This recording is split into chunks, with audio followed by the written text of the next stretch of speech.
প্রতিদিন তো আর বেশি মশলা, তেল, চর্বি এগুলি খাওয়া ঠিক না। তবে বিশেষ বিশেষ দিনে অথবা মাসে, না হয় বছরে একবার তো খেতেই হয়। স্বাস্থ্যের কথা চিন্তা করে অনেক পছন্দের খাবারও আমরা বাদ দিই, কিন্তু মন তো আর মানে না। মন তো চায় সব খাবারই খাই। আসসালামু আলাইকুম। আজ আমি আপনাদের সাথে শেয়ার করব গরুর মাংসের কালো বোনা। এই কালো বোনা ঈদে একবার আমার খেতেই হয়। এখানে কালো বোনার জন্য আমি প্রায় 2 কেজির মতো মাংস নিয়েছি। আমি এখানে হাড় চর্বি সহ মাংস নিয়েছি। মাংসগুলো ধুয়ে পানি ঝরিয়ে নিব। এখন একটা পাতিলে নিয়ে সব মশলা দিয়ে ম্যারিনেট করব। প্রথমে মাংসের মধ্যে দিব পেঁয়াজ কুচি, রাঁধুনি কালো বোনার মশলা, লবণ, সয়া সস, টমেটো সস, আদা বাটা, রসুন বাটা, সরিষার তেল।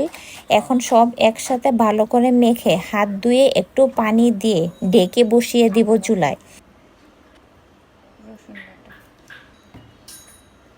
সরিষার তেল।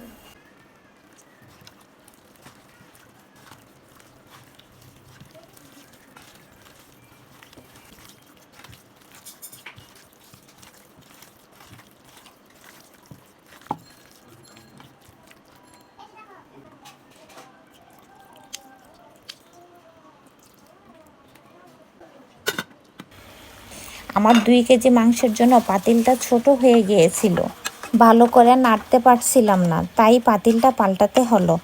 আমার অনেক সময় এমন হয়, পাতিল মাজার জন্য বড় পাতিলে না বসিয়ে ছোট পাতিলে বসিয়ে দিই। পরে রান্নার মাঝখানে যখন নাড়তে গিয়ে চুলার চারপাশ ভরে যায়, তখন আবার পাতিল পাল্টাই। আজকে আমার এমনই হলো। এখন শুধু একটু পরপর নেড়ে দিব।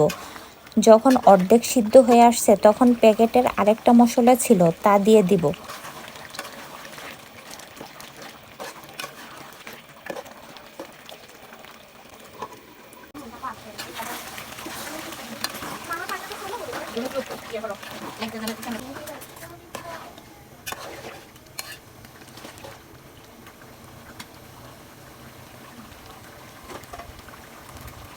মাংস পুরোপুরি সিদ্ধ হয়ে গেলে আমি একটা প্যানে দিয়ে দিব সরিষার তেল।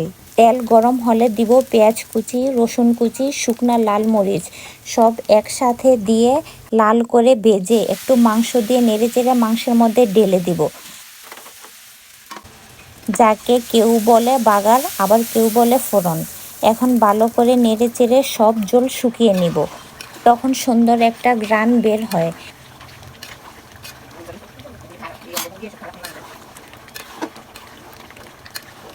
জল শুকিয়ে আসলে বুনা বুনা হলে দিয়ে দিব পেঁয়াজ বড় বড় টুকরো করে। খাওয়ার সময় এই কাঁচা পেঁয়াজটা কামড়ে পড়লে খেতে দারুণ লাগে।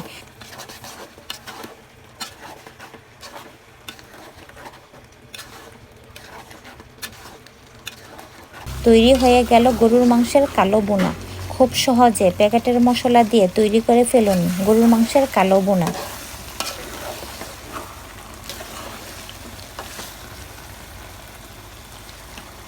আসলে প্যাকেট মশলা আমাদের রান্নাকে অনেক সহজ করে দিয়েছে। আগে মাংস কালো করার জন্য কত মশলা ব্যবহার করতাম, আর নাড়তে নাড়তে কালো করতাম। আর এখন যখন মন চায় তখনই তৈরি করা যায় এই কালো বোনা। এই কালো বোনা গরম ভাতের সাথে, পোলাওর সাথে অথবা রুটি পরোটার সাথে খেতে দারুণ লাগে। আর আমার কাছে তো কালো বোনা মানেই গরম সাদা ভাত।